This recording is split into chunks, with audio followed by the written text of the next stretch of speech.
दोस्तों नमस्कार। पिछला वीडियो में आपने जो अपार लाइक करके सब्सक्राइब करके उसको अध्ययन करके जितने आपने सफलता की ओर पहुंचाया है, इसके लिए बहुत बहुत धन्यवाद।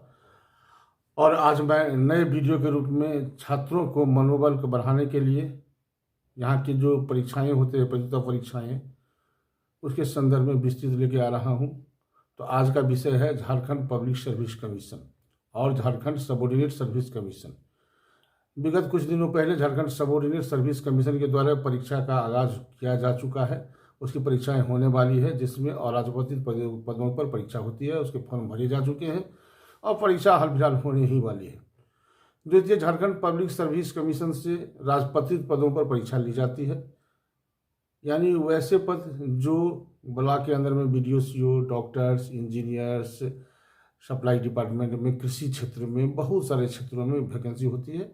और मुख्य रूप से जो डिप्टी कलेक्टर की परीक्षा होती है, जिसको सिविल सर्विस कहा जाता है, वो परीक्षा विगत एक आध वर्षों से नहीं हो पा रही है। उम्मीद है इस वर्ष परीक्षा ली जाएगी और जल्दी ही विज्ञापन आने वाली है। इस संदर्भ में मैं आज आपको विस्तृत रूप से जानकारी देना चाहता हूँ। कृपया इसे जरूर सुनेंगे, बार बार सुनेंगे और जानकारी मैं देता रहूँगा आने वाले समय में। तो ये झारखंड पब्लिक सर्विस कमीशन प्रतियोगिता परीक्षा राजपत्रित पदों पर लेती है। झारखंड बनने के बाद 2002 से परीक्षा लेती रही है। अभी 11वीं से आगे आने वाली परीक्षाओं का विज्ञापन निकलना है। इसमें सामान्य स्तर पर योग्यता स्नातक होती है। राज्य या केंद्र स्तर पर UGC मान्यता प्राप्त विश्वविद्यालय से जो ऑनर्स यानी ग्रेजुएट की डिग्री होती है, वो परीक्षा में भर सकते हैं। उनका एज लिमिट होता है, उसकी उम्र लिमिट होती है। ग्रेजुएट तो होना आवश्यक है ये है। और उम्र के साथ साथ उसमें जनरल कास्ट की एज लिमिट है 35 इयर्स, जनरल कास्ट या EWS। OBC की एज 37 इयर्स, SC ST की उम्र 40 वर्ष, वुमेन के लिए 38 वर्ष, यानी सभी कैटेगरियों में उम्र रखा गया है। इसके अलावा परीक्षा के पूर्व उनके ऊपर किसी भी प्रकार का कोई कोर्ट मुकदमा का मामला लंबित नहीं हो, इस सब को भी देखा जाता है। यद्यपि परीक्षा राज्य स्तरीय होती है। इसमें 2 प्रकार की परीक्षाएं होती है। पहला प्रारंभिक परीक्षा, द्वितीय मुख्य परीक्षा। प्रारंभिक परीक्षा में 2 पत्र होते हैं। पहला पत्र जनरल स्टडीज और दूसरा झारखंड के सामान्य अध्ययन। जनरल स्टडीज यानी सामान्य अध्ययन राज्य स्तरीय नहीं, राष्ट्र स्तरीय कहा जाए, जिसमें इतिहास से प्रश्न पूछे जाते हैं, राजनीति शास्त्र यानी पोलाइटी से प्रश्न पूछे जाते हैं, इकोनॉमिक्स से पूछे जाते हैं, भूगोल से पूछे जाते हैं, अर्थशास्त्र से पूछे जाते हैं, सामान्य विज्ञान जो मैट्रिक स्तर उनसे प्रश्न पूछे जाते हैं, तार्किक शास्त्र से प्रश्न पूछे जाते हैं और झारखंड से संबंधित पूछे जाते हैं। यह पहला चैप्टर हुआ जो 200 अंकों का होता है और ये परीक्षा लगभग 3 घंटे की होती है। जनरल स्टडीज में अगर पहला देखा जाए तो इतिहास, यानी भारतीय इतिहास को 3 भाग में जो विभक्त करके हम लोग स्टडी करते हैं, एंशिएंट इंडिया, मेडिएवल इंडिया और मॉडर्न इंडिया, यानी प्राचीन कालीन, मध्यकालीन और आधुनिक काल। अगर तीनों से 5-5 क्वेश्चन हो रही है तो 15 क्वेश्चन इतिहास से बनते हैं। द्वितीय ज्योग्राफी से लगभग 10 क्वेश्चन बनते हैं, जैसे फिजिकल ज्योग्राफी हो गया, सोशल ज्योग्राफी हो गया, राज्य की ज्योग्राफी हो गई, उसके अलावा डेमोग्राफिक ज्योग्राफी हो गई। पोलाइटी से, कॉन्स्टिट्यूशन से 10 क्वेश्चन बनते हैं, इकोनॉमिक्स से 10 क्वेश्चन, साइंस एंड टेक्नोलॉजी से 15 क्वेश्चन, करेंट इवेंट से 15 क्वेश्चन, झारखंड से 10 क्वेश्चन, यानी लगभग 100 क्वेश्चन। और एक क्वेश्चन का मार्क्स 2 नंबर का होता है, यानी 200 नंबर की परीक्षा होती है। निगेटिव अंक की इसमें कोई दशा यानी कोई निर्देश नहीं है, निगेटिव मार्किंग नहीं की जाती है। और द्वितीय पत्र कंप्लीट रूप से वह झारखंड के सामान्य ज्ञान से आधारित है। झारखंड के सामान्य ज्ञान का मतलब हो गया कि झारखंड के आंदोलन, झारखंड का इतिहास, झारखंड का भूगोल, झारखंड के कल कारखाने, झारखंड के महापुरुष, झारखंड के नदियाँ, झारखंड के वन इत्यादि, झारखंड के हुए आंदोलन, 1947 से लेकर राज्य में आर्थिक विकास,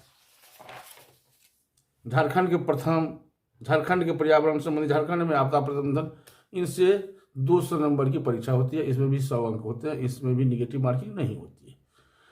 लगभग 400 नंबर की परीक्षाएं होती है, अलग अलग पालियों में होती है, और ये प्रारंभिक परीक्षाएं को उत्तीर्ण के पश्चात लोक मुख्य परीक्षा के लिए अभ्यर्थी सफल होते हैं।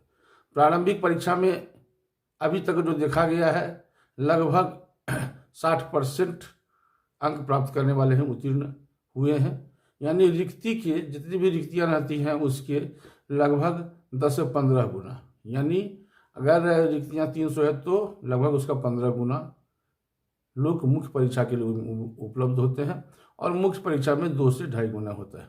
मुख्य परीक्षा के जो विषय हैं, पहला पेपर 100 नंबर का होता है, जिसमें हिंदी और इंग्लिश 50-50 अंक के होते हैं, जिसमें उत्तीर्णांक दोनों पत्र मिलाकर 30 अंक का होता है।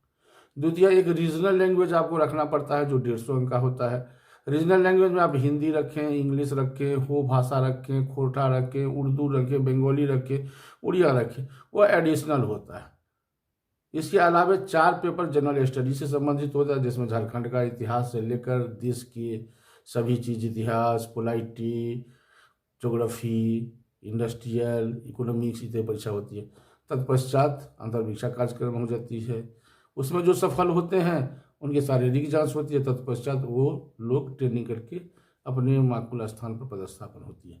तो आज इतना ही विषय लेकर मैं उपलब्ध हूँ जेपीएससी का, और आने वाले समय में मैं विस्तृत रूप से एक एक चीज़ पर किताब के संबंध में भी जानकारी दूंगा।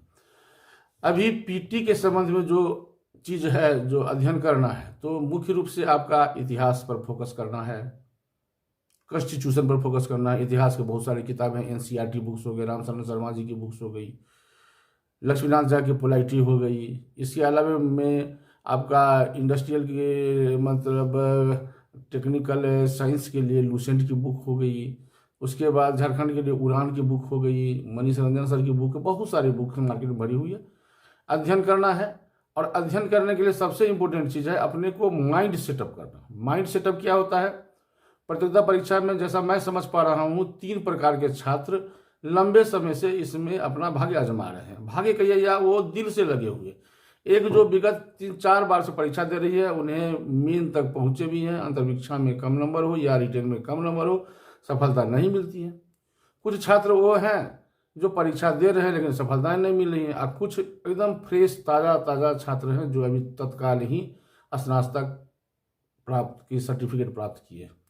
तो मैं सबों से आग्रह करूंगा कि पहले को अपने को गोल सेट करें, समय अभी है, और अप्रैल मई तक अगर पीटी की परीक्षा हो जाती है तो आपको अभी 2 महीना आप मेन पर जो मुख्य परीक्षा का विषय है उस पर फोकस करें। उसके साथ साथ आपकी पीटी की भी तैयारी हो जाएगी, और पीटी के लिए भी साथ में तैयारी करते रहें, तो माइंड में काम करें तो पहले चरण में भी सफलता प्राप्त कर सकते हैं। गोल निर्धारित करना है, और मैं उम्मीद करूंगा कि आने वाले समय में मैं फरवरी महीने से जेपीएससी पर हर सप्ताह कुछ न कुछ चीज़ लाता रहूँगा, मैसेज आप लोगों को देता रहूँगा इसके माध्यम से। और अगर आज का वीडियो अच्छा लगे तो आप इसे लाइक करेंगे, सब्सक्राइब करेंगे, दूसरों को लिंक भेजेंगे। धन्यवाद।